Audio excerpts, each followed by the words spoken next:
ծաղիկը չի քվեարկում, ջերմուկի շիշը չի քվեարկում, բանջարեղենով բեռնատարը չի քվեարկում։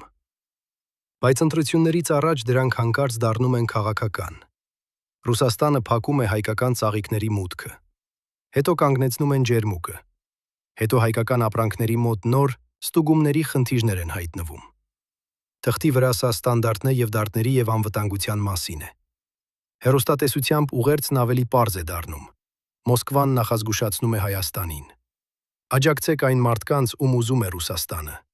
թե չէ հայկական բիզնեսը կտուժի։ Իսկ ով է առաջինը վճարում։ Ոչ թե քաղաքական գործիչը, վճարում է ջերմոցի տերը, գյուղացին, վարորդը,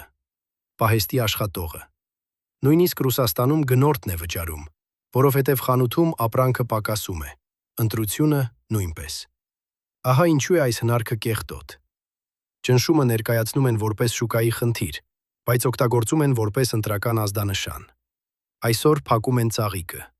Վաղը ասում են, տեսակ ինչ է լինում, երբ Հայաստանը չի ենթարկվում։ Բայց սա երկար չի կարող տևել։ Ընտրությունից հետո նույն ապրանքը կարող է հանկարծ անցնել ստուգումը։ Նույն սահմանը կարող է հանկարծ աշխատել։ Մաքսային ճնշման տակ մի քվեարկեք։ Գնացեք քվեարկելու, որ Հայաստանը չկառավարվի փակված արտահանմամբ ու վախով։